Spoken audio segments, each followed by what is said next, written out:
1.3 Distance Formula. What kind of triangle is shown right? This triangle is a right triangle.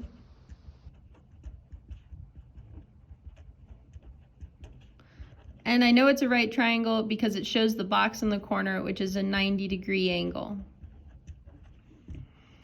What math tool could be used to find the third side length? If I know these two legs and I'm missing the longest side, which is a hypotenuse, I know it's the hypotenuse because it's opposite of the 90-degree angle, I know that I can use a tool called the Pythagorean theorem.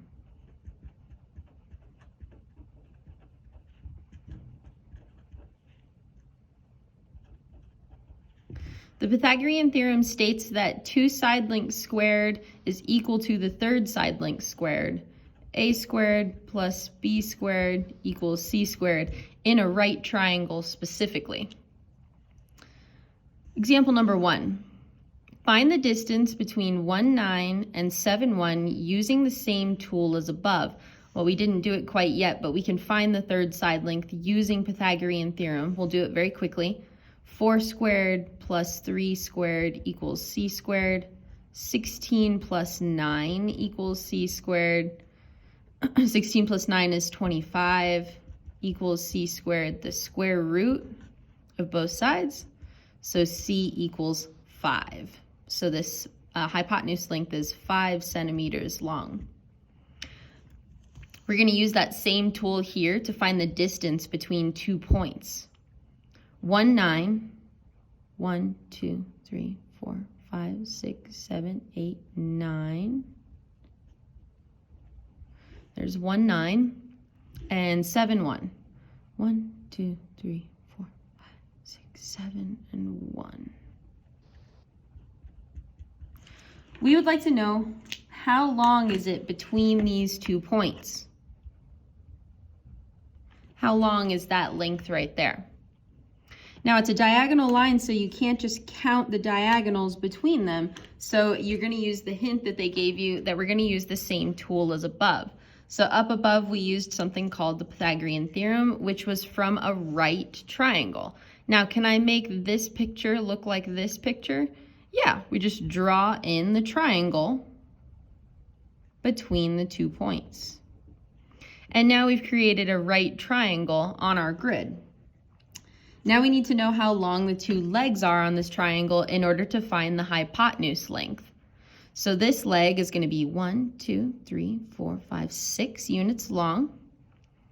And this leg's going to be 1, 2, 3, 4, 5, 6, 7, 8 units long. And now we can use the Pythagorean theorem to figure out the length of the third side.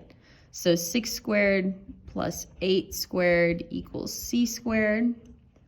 36 plus 64 equals C squared. 36 plus 64 is 100. And then we take the square root of both sides and we get C equals 10. So this hypotenuse length, or the distance between those 2 points, is 10 units long. Now, the Pythagorean theorem, you could use that every time, especially if you have a grid. But what happens when you don't have a grid? Say these 2 points were even further apart. Say they were massively apart and you didn't want to use a grid to plot points, but could you figure out how long these legs are without a grid? And the answer is yes. Mathematicians have repackaged this idea into a formula called the distance formula.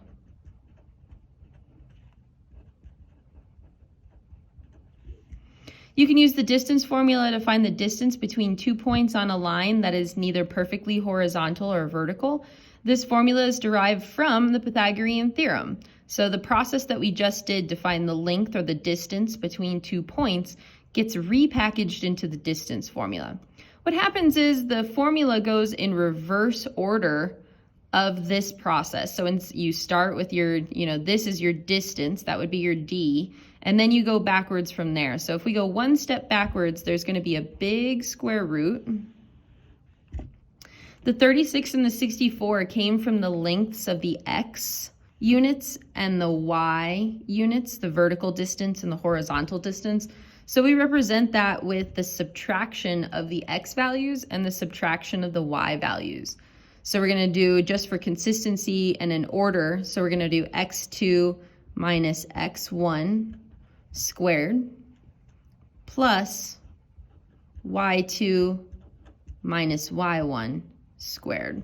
You could switch those. You could do y2 minus y1 first and then x2 minus x1, because this plus in between makes it so that you could switch those. C is your distance. So from up above, this 10 is actually your little d standing for distance. A is your vertical distance, B is your horizontal. And note that distance is not a coordinate point. It's a value or a number. It's not a coordinate point. So now we're going to try an example. Example number 2. Find the distance between 6, negative 7, A, and B, negative 12, 17, using the distance formula. So I'm going to scoop back up so you can see it. So first thing to do is label which coordinate piece is what. So 6 is going to be x1, negative 7 is going to be y1. They're from the same coordinate point. Negative 12 is going to be x2, and 17 is going to be y2. And now we're going to substitute that into our formula. Big square root.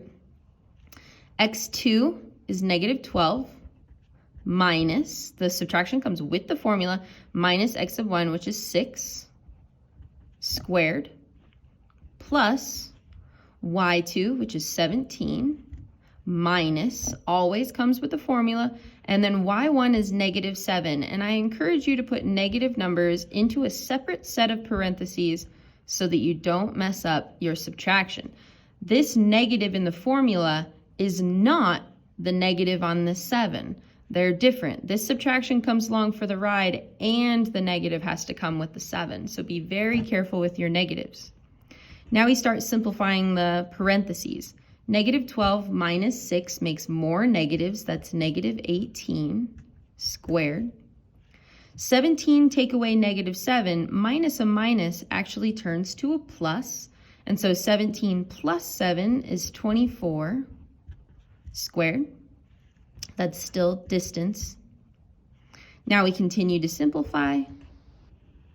18 squared, negative 18 squared, negative times a negative is going to be a positive 324. 24 squared, 24 times 24 is 576. 324 plus 576 is 900. And the square root of 900 is 30. So our distance equals 30. The distance between point A and point B is 30 units long. Part 2, another example. Find the distance between C and D using the distance formula. So label your pieces x1, y1, x2, y2. Big square root. So then we go x2 is 2 minus x1, which is a negative 5, so bring the parentheses. y2, 6 minus y1, which is 4 squared. 2 take away negative 5 actually is a plus, so 2 plus 5 is 7 squared. 6 minus 4 is 2 squared. 7 squared is 49. 2 squared is 4. 49 plus 4 is 53. And then when you come to your calculator to take the square root of 53, you get a decimal. And you can take it to 2 decimal places would be appropriate unless the directions tell you something else. So this is going to be 7.28 approximately. So use the approximate symbol. 7.28.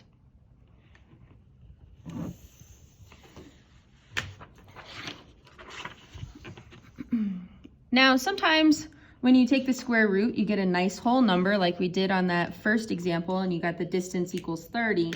But then sometimes you get a decimal, and then sometimes it's going to ask you to simplify your answer and not get a decimal.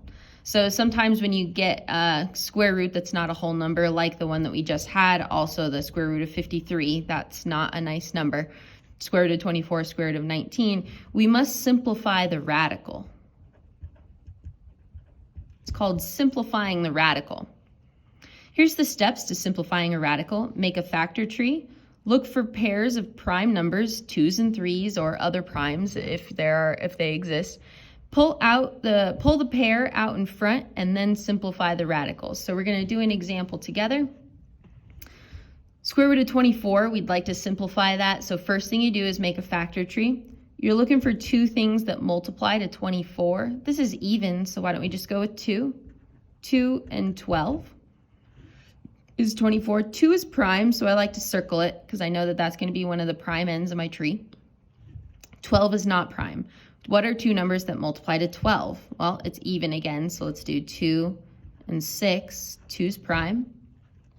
6 breaks down into 2 and 3. 2 is prime and 3 is prime. So what is 2 times 2 times 2 times 3? Well, 2 times 2 is 4. 4 times 2 is 8. 8 times 3 is 24. So I can rewrite this radical using those prime factors. 2 times 2 times 2 times 3. Let's check that one more time. 2 times 2 is 4. 4 times 2 is 8. 8 times 3 is 24. So all we've done is rewritten this radical into its prime factors. So now you're looking for pairs. Here's one pair of 2's. 2 times 2 is 4. The square root of 4 is 2. So this pair comes out as a single 2. These two 2's become a single 2. One more time. 2 times 2 is 4. Square root of 4 is 2. That's why it becomes one single 2. Now underneath the radical, you've still got a 2 and a 3 left over. So those come along for the ride. You multiply them back together. 2 times 3 is 6. So 2 root 6 is the simplified radical. It's an exact answer.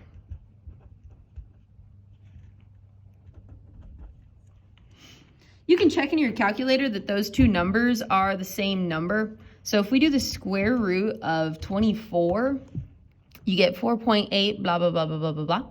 And then if you do 2 root 6, you get the same number exactly all the way down to the decimals. So square root of 24 and 2 root 6 are exactly the same number. Pause this video and build the factor tree for 108 on your own.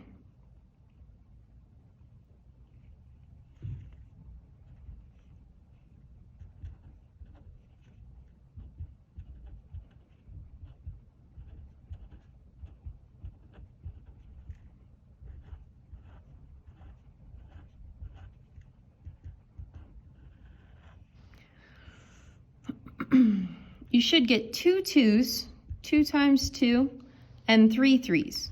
3 times 3 times 3. You can always check in your calculator that you did it correctly. So if you do 2 times 2 times 2 times 3 times 3 times 3, oh good, that's 108. Now you're looking for your pairs. I've got a pair of 2's and a pair of 3's. 2 times 2 is 4. Square root of 4 is 2. 3 times 3 is 9. Square root of 9 is 3. So you multiply those together. And then this 3 is left over. So 2 times 3 makes it 6. And the leftover is 3. 6 root 3. Pause this video and try these 3 examples on your own.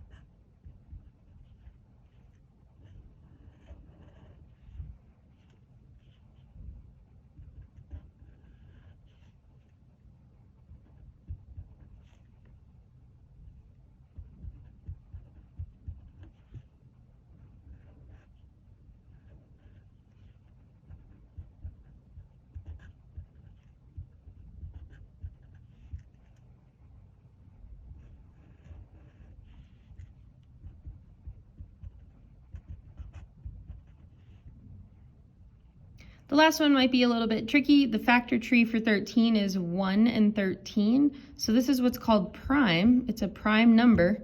So then the simplified radical of the square root of 13 is just the square root of 13. It cannot simplify any further. Example number 4. Your school is 4 miles east and 1 mile south of your apartment. A recycling center where your class is going on a field trip is 2 miles east and 3 miles north of your apartment. Estimate the distance between the recycling center and your school. So let's use an R to represent the recycling center, and we're going to use an S to represent your school. And we're trying to figure out how far apart those two things are. We're trying to figure out how far apart the recycling center and the school is. We've been provided a grid, so maybe we can use this grid to help us figure out what these coordinate points are that go with the recycling center and from the school. So if we go with the north, south, east, and west, let's do a little north, south, east, and west. So your school, let's pretend like the 0, 0 is kind of where we start. Your school is 4 miles east, so let's go 4 units to the right, and it's 1 mile south, so 1 unit down. And that's your school, so that's going to be S. And then we want to go to the recycling center, which is 2 miles east, so 2 to the right, and 3 miles north, so we're going to go 3 units up. And that's going to be representing our recycling center. And we'd like to know, what is the distance between these 2 points? Of course, you could draw in your triangle and use Pythagorean theorem if you like, or we can use the distance formula. Our recycling center is going to be at 2, 3, and our school is going to be at 4, -1. And I'm going to use the distance formula just so that we can practice using the distance formula. You can also practice using the Pythagorean theorem. So the distance, x2, 4, minus x1, which is 2, y2, -1, minus y1, which is 3, squared. 4 minus 2 is 2, squared. -1 take away 3 is more negatives, -4, squared. 2 squared is 4. -4 times -4 is a positive 16, which is the square root of 20. It doesn't say to simplify our answer, and this is also a real life example, so it would be appropriate to turn this into a decimal. So we're going to do the square root of 20, which is 4.47, or we can round that up, the 4 to a 5. Either way, I'm going to go 2 decimal places. So they are approximately 4.47, and what units is it? 4.47 miles apart. The recycling center and your school are approximately 4.47 miles apart. Now pause this example and try these last 2 examples on your own.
If you didn't do it already, practice simplifying your radical on number 1.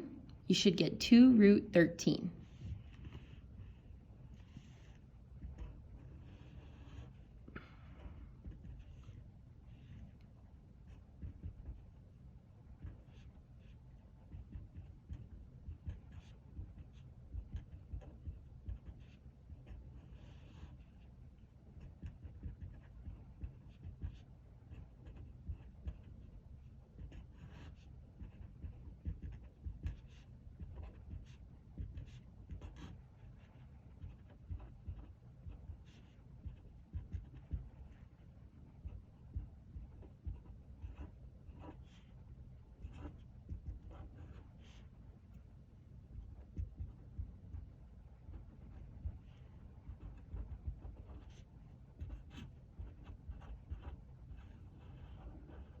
This example square root or radical was prime, so that's just the distance is the square root of 306. Thank you.